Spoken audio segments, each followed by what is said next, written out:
الطو كي المفو لا تفرج انت خير خير بون تحبس فوالا اكزاكت بون مثلا تيسمثين ازول فلاون عندك تمام مثلا تيسمثين ازول فلاون إن سبب وثنا إن يسمى عقلنا المعنى تقصد بابيس وين يفهم وين يوهم. Moi, je ne vois pas comment que cette assemblée pourra jouer son rôle, qui est celui de défendre les causes des citoyens et de plaider leurs aspirations à un développement effectif et durable, quand elle manque d'approche et de méthodologie en matière de fonctionnement. Cela est fait volontairement et consciemment, car on ne se soucie de rien. Ceux qui sont aux commandes s'intéressent beaucoup plus à assouvir leurs intérêts matériels et à gérer leur carrière politique en arrosant ou en concédant des privilèges à des proches et à la clientèle. Je vais m'expliquer. Comment voter le budget supplémentaire sans avoir au préalable débattu et adopté le compte administratif?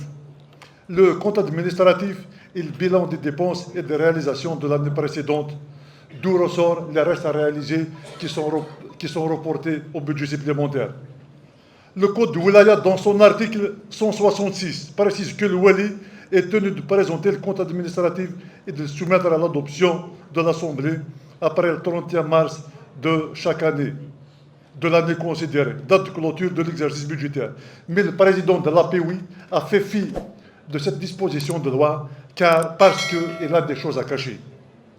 Je cite à titre d'exemple les subventions aux associations au chapitre 914-920 dans la section fonctionnement, les subventions aux communes pour la réalisation d'opérations d'intérêt général au chapitre 979 dans la section équipement qui sont réparties dans les coulisses et le cabinet noir.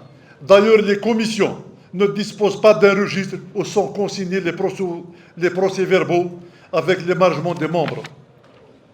Afin d'avoir une meilleure lisibilité sur les recettes de la wilaya et leur provenance, et dans le but de réfléchir aux moyens de les augmenter, nous avons saisi la DAL afin de nous communiquer les données du budget des dernières années et l'état détaillé des subventions allouées aux communes minières. Nous avons retiré cette demande lors des sessions précédentes.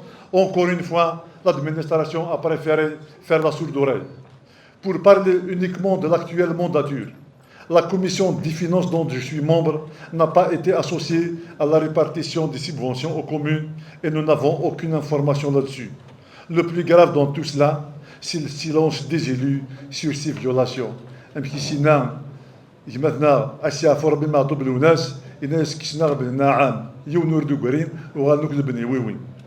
Le président a agi en solo et la DAL a exécuté, alors que la loi, le Code de Wilaya, dans son article 107, précise bien que le Wali est le responsable de l'exécution du budget et il en est l'ordonnateur.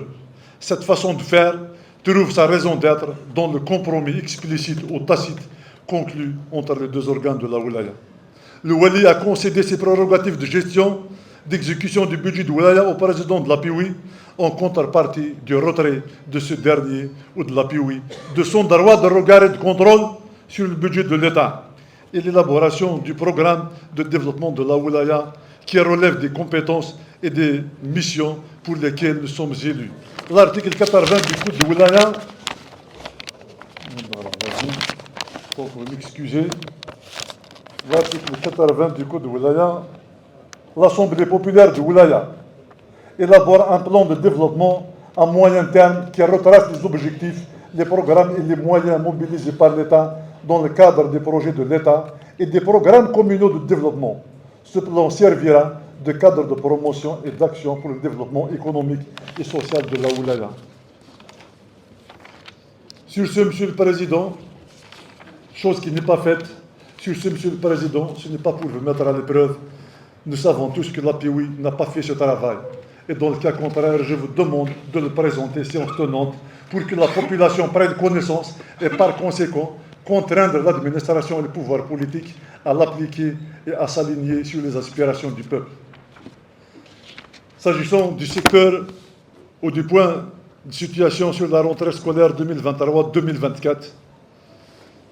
Messieurs les élus, vous avez tous remarqué que le président de la Commission n'a pas fait de lecture de rapport de la Commission, car ce point a été introduit à l'ordre du jour à la dernière minute, et c'est juste pour les besoins de combler ou de chambouler l'ordre du jour. Ou peut-être il y a d'autres calculs dont seuls les maîtres des lieux ont le secret. D'ailleurs, la commission de l'éducation n'a pas fait de sortie aux écoles, au CUM et au lycée. Elle n'a pas tenu de réunion avec les directions concernées pour cerner l'état des lieux et élaborer un plan de redressement à cet effet et de développement des secteurs qui sera échelonné dans le temps en fonction des priorités. Toutefois, je demande aux directions concernées de veiller à la bonne marche des secteurs et la prise en charge des préoccupations qui sont bien sûr connues de tous. Le problème majeur réside dans le fait que les délais de réalisation des équipements inscrits à l'indicatif de notre wilaya ne sont pas respectés. Ce qui fait que nous avons une ardoise salée, d'où la difficulté d'avoir d'autres inscriptions au profit du secteur. Pour être efficace, Monsieur le Wali, comme vous l'avez fait entendre la dernière fois, il faut procéder à la délocalisation des projets où il y a des oppositions et les orienter là où il y a le besoin. Je passe maintenant au secteur de la santé. Quoique je n'ai pas la maîtrise en la matière, je dirais toutefois que la pandémie du Covid-19 a montré les limites du système de la santé du pays et de la wilaya de Tizi Ouzou en particulier. Durant cet épisode, la population a été confrontée au problème du manque d'oxygène au niveau des hôpitaux et des polycliniques. Si ce n'est l'intervention de la société civile et des bienfaiteurs, auxquels nous rendons un grand hommage, le bilan aurait été des plus lourds. Je rends également hommage au personnel de la santé qui s'est mobilisé, qui s'est donné corps et âme pour apporter leur aide aux patients. Aussi, il est évident que nos structures hospitalières souffrent énormément du manque de lits de réanimation, d'où l'urgence d'achever la réalisation des 3 hôpitaux en construction, celui d'Ain el-Hammam, Bouzguine et Matqan, qui enregistre un grand retard, il est uniquement à 20%. Et là, nous demandons au directeur de nous fournir des explications convaincantes sur les raisons de ce retard et ce qui est prévu pour son achèvement. Monsieur le directeur de la santé, quoique vous venez tout juste de prendre les choses en main, je vous demande de nous donner les délais exacts de livraison de ces projets, car vous le savez mieux que moi qu'il ne sera difficile d'avoir l'inscription en réalisation des 4 hôpitaux en étude, celui d'Al-Douala, Ouassif, Maqla et Ouaginoun. J'ai une autre question à Monsieur le Président. Qu'en est-il de la délibération d'inscription des 4 hôpitaux et du CHU de Tizi Ouzou? Nous avons fait des délibérations, mais on ne sait pas quel est le sort réservé. Est-ce qu'ils ont été approuvés ou non?